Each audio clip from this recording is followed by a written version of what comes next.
ভারতের সাম্প্রতিক অভিযানে বিপাকে পড়েছেন বাংলাভাষীরা। গত 4 মাসে 9,000 বাংলাভাষীকে আটক করে বন্দিশালায় রাখা হয়েছে, আর প্রায় 2,000কে বাংলাদেশে ঠেলে দিয়েছে দেশটির আইন শৃঙ্খলা রক্ষাকারী বাহিনী। এ ঘটনায় প্রশ্ন উঠেছে, যখন সাধারণ বাংলাভাষীদের অবৈধ অনুপ্রবেশকারী বলে ফেরত পাঠানো হচ্ছে, তখন ক্ষমতাচ্যুত শেখ হাসিনাকে কেন ফেরত পাঠানো হচ্ছে না?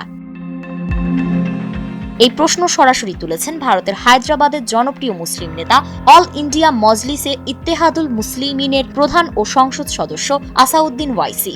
হায়দ্রাবাদের এক অনুষ্ঠানে তিনি বলেন, যদি অবৈধ বাংলাদেশিদের ফেরত পাঠানো হয়, তবে শেখ হাসিনাকে কেন পাঠানো হচ্ছে না? তিনি কি বাংলাদেশী নাগরিক নন?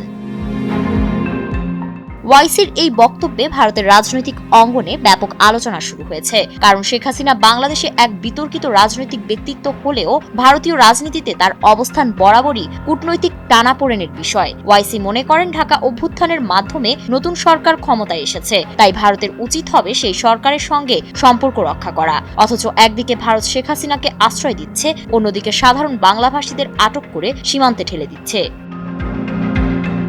তিনি বলেন, ভারতে একজন বাংলাদেশিকে রাখা হয়েছে যিনি বিবৃতি দিচ্ছেন, বক্তব্য রাখছেন, অথচ আমাদের মুর্শিদাবাদ বা মালদার দরিদ্র বাংলাভাষীদের বিমানে তুলে সীমান্তে ফেলে আসা হচ্ছে। এটা কি ন্যায়সঙ্গত? ওয়াইসি অভিযোগ করে বলেন, যে বাংলা ভাষায় কথা বলছে তাকেই বাংলাদেশি হিসেবে সন্দেহ করা হচ্ছে। আটক কেন্দ্রগুলোতে প্রকৃত ভারতীয় নাগরিকদেরও আটকে রাখা হয়েছে, বিশেষ করে মুসলমানদের। তিনি উদাহরণ দিয়ে বলেন, নির্বাচন কমিশনের নির্দেশনা অনুযায়ী কোনো কর্মকর্তার সন্দেহ হলে বা 3 বার কাউকে খুঁজে না পেলে তাকে বাংলাদেশি হিসেবে চিহ্নিত করা হচ্ছে।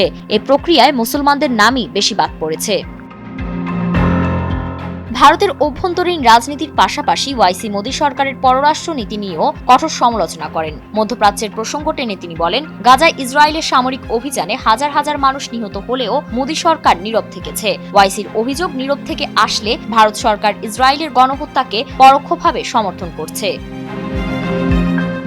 তিনি আরো বলেন, গাজায় ইতোমধ্যে 65,000 ফিলিস্তিনি নিহত হয়েছেন, যার মধ্যে 20,000 শিশু, অথচ প্রধানমন্ত্রী মোদী একটি শব্দও বলেননি। এরপর আবার দ্বিরাষ্ট্র সমাধানের পক্ষে অবস্থান নেওয়ার কথা বলেন। প্রতিদিন যখন মানুষ মরছে, তখন সেই রাষ্ট্র কোথায় দাঁড়াবে? ভারতের রাজনৈতিক মহলে ওয়াইসির এই বক্তব্য নতুন করে বিতর্ক তৈরি করেছে। বিশেষ করে শেখ হাসিনার ভারতে অবস্থান নিয়ে প্রশ্ন তোলার পর বিষয়টি আরো আলোচনায় উঠে এসেছে। সমালোচকরা বলছেন, সাধারণ বাংলাভাষীদের ফেরত পাঠানো হলেও শেখ হাসিনার আশ্রয় প্রমাণ করছে ভারতের নীতি রাজনৈতিকভাবে সুবিধাভোগী নেতাদের রক্ষা করে, সাধারণ মানুষের নয়। ফারিন রহমান প্রীতি, নয়া দিগন্ত।